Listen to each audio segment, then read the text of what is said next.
Hello everyone, the Know-It-All Gamer here, and today I am going to be doing a tutorial on something a little bit different. It's going to be more general than my other tutorials. My other tutorials have been on mainly machines.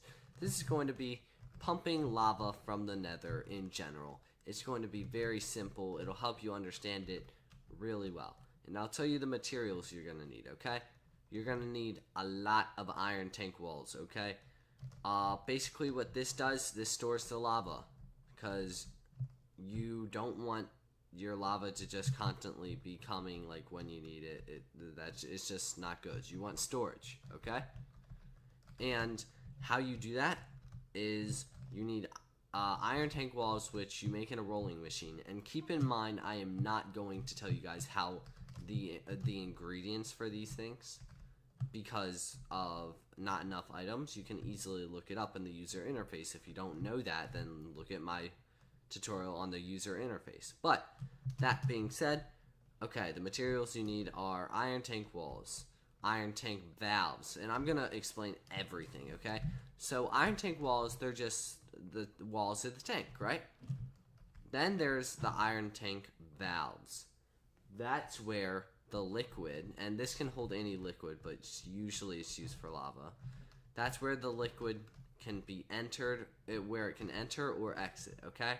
So you're gonna need at least 2 of them, because you're probably not gonna, you're obviously going to need it to exit one or enter one place.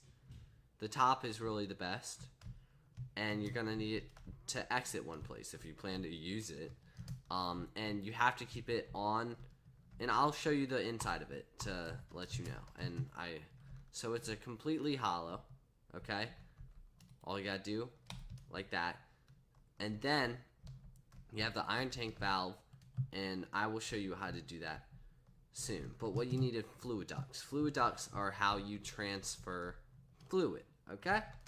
So it's pretty simple so far. You want to put fluid ducts on both your valves, because that's how they're going to get out, okay? And up here on the one that the lava's gonna enter through, you're gonna put an ender tank, okay? And the reason why we use an ender tank is because we need liquid to come from one dimension, the nether, into another. So it needs to transport instead of just, you can't put pipes inside the nether portal or whatever. So I'm actually gonna break that, put one more, just so I can, it just looks better to me. Okay, so going into the nether, let's give it a second. I haven't gone into the nether yet in this world, so really nothing's gonna be there. Okay. Whoa. Okay, first thing you want to do. So as you can tell, this is all brand new. And I do have my... Whoa. Why is that like that? I do have my render distance on the lowest it can be, so that you guys have the best render times. And keep in mind, it does not matter where your setup is, like where you're gonna put your ender tank and that kind of stuff. You only need to access it like pretty much once. I'll say once, even though it's true that eventually you can run out of lava. Let me actually jack up my render distance a little bit so you guys can, it'll take down my frame. But as you can see, this is a large lava pit thing, so this is a perfect candidate for where I'm going to put my pump, okay? So I will actually go grab some cobblestone. Oh, there we go. And start making a little platform. Now obviously, if you're playing in anything other than peaceful and you're not in creative like I am, you are going, okay, that's gonna get really annoying. You are going to need to make fortification before you bring all this stuff into the nether, or you will die. I rest assuredly, you will die. Or, well, your stuff will at least get destroyed. So what you really want is, I usually do 5x5, and that's just the room, and then your walls are on the outside of that. But I'm not going to spend much time making this. I'm not going to make it pretty or anything. I'm just looking for functionality. So you guys can understand it. And leave it in the comments if you don't. Like, I understand that I might miss something in this video. So if you really don't understand something about it, comment. I'll tell you. I might even go on a Skype call with you to explain it to you. So imagine this room right here with the ceiling, right? That's what we're looking for. Now, first thing you need, you're gonna place a pump in the middle of the room. Boom, just like that. Now you want under the pump to be like empty. Now another thing we're gonna need that I forgot about is redstone energy conduits. Or just actually only one, yes. Now where is this guy? Okay, let me type more in. There we go, it should show up. And we have our redstone energy conduit. Now, as you can see, this guy is lowering already. And I actually didn't even know. It might be that I'm in creative, but I didn't even know that they did that until you started powering them. So, what we're going to do is redstone energy conduit attached anywhere to the pump, which is in the middle. And as you can see, it's lower down the lava. You put the magmatic dynamo there. And, whoa, something just like lit up. What you do is you put fluid ducts on top of your pump. It doesn't need to be on top, it can be on the side or whatever. But what this is going to do is the pump's going to put all the liquid that it pumps into here. Okay? Whoa, no. And so we put I put another fluid duct, and on top we put the ender tank, okay? Whoa, that was weird. Another thing you're going to need is a wrench, okay? That's for a couple things. Quartz wrench should be good enough. Okay. So, the last thing you will need, and I know I'm throwing all this stuff at you guys. I don't need a magmatic dynamo anymore. I already have it. Last thing you're going to need is I should be able to find it just, oh, nope, didn't type it in. Is a bucket of lava, okay? And you know why? Because the pump is powered by energy, right? And it's going to be a never-ending cycle, but you need to give a little bit of power to the dynamo in order to get the pump powered. But then watch what I'm going to do. Watch what I'm going to do. Bam, bam, and bam. Okay, so now the pump is, the magmatic dynamo, when it starts, is going to power the pump. The pump is going to take lava, put it into the ender tank, but it's also going to take a little and give it back to the magmatic dynamo. So it'll never stop pumping. So as you can see, when I do this, it powers up and kabam, there's the lava. Now the deal with this is, as you can see, this guy is filling up and we are doing well. I mean, look, the lava's pumping. As you can see, I only put one bucket in, but now it's full because it is powering this thing, and this thing is powering it's powering the pump, and the pump is powering the magmatic dynamo. Now, keep in mind, you really want a ceiling. I don't think the gas can blow up an ender tank, but I do think it can blow up fluid ducts, and it also can blow up you. So really, it is just the best idea to, you know, cover your stuff up. So as you can see, wait a minute, it is not doing anything. First thing, if you've watched any of my previous tutorials or you know anything about FTB machines and their configuration, blue is input, orange is output. So we're basically saying we want to input from the bottom. Actually, I might be doing this wrong, and I might have to go back.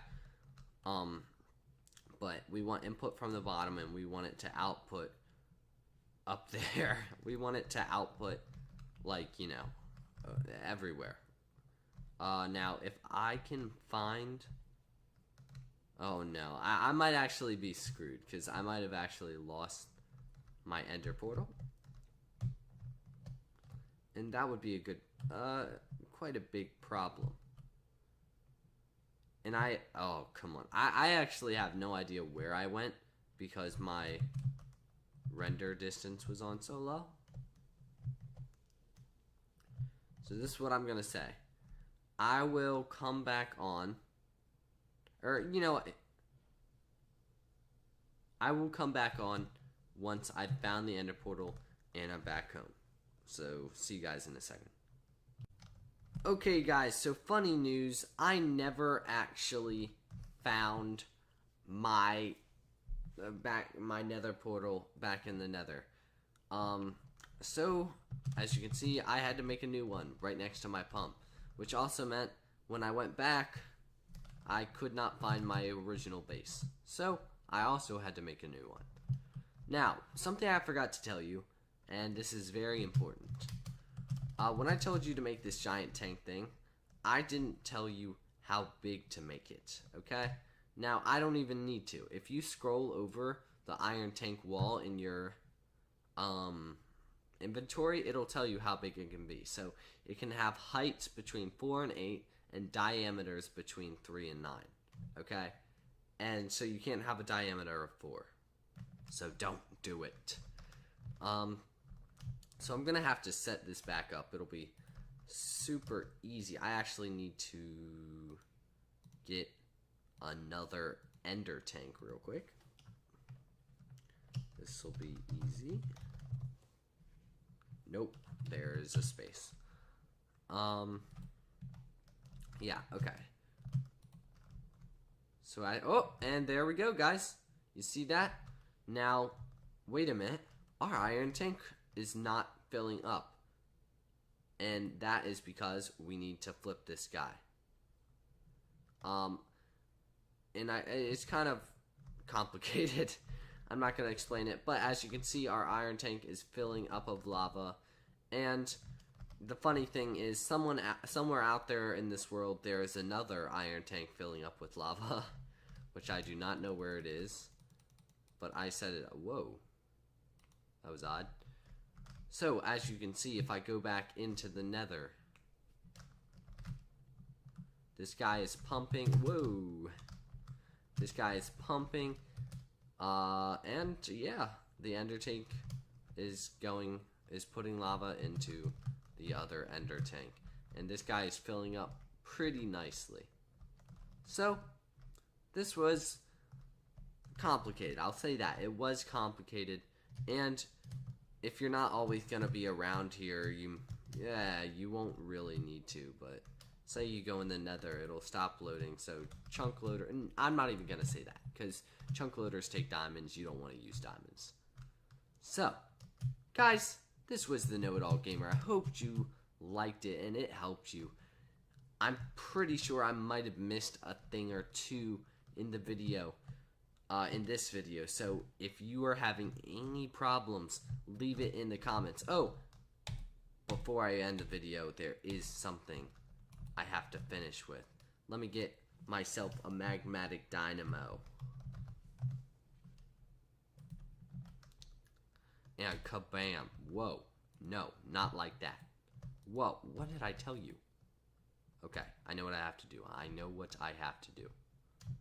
So it has to be like this, and then there has to be a BAM! And that's exactly how I want it. Okay, and I'll show you, whoa, not like that. Not much is going right from me here.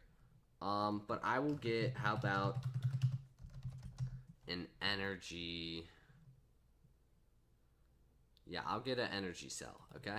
To prove the energy is coming out of it. As you can see, this guy's empty, right? So what we need right now is a lever. This is the last step. Okay? That's all you need, a lever. After all this complicated stuff, that's all you need, a lever. You gotta place it right beside here like bam, right? And then you gotta go like bam. Oh, wait, nope. Gotta click it. There we go. Bam. And this is where the lever comes in. You gotta make it so that the output is facing that way. And just wait for it. Oh, you know what? This might... No, it contains RF. What you doing? Produce some RF. Do I have to put a lever here still? I admit, this is never happened to me before. It should be building up RF.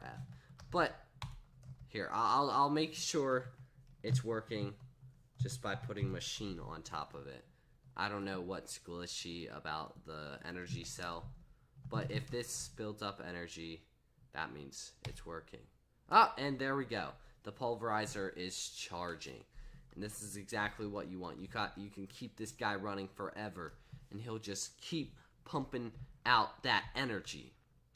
Anyways, guys, this was the Know-It-All Gamer, and I think I'm finally going to end it this time because I've done the whole process.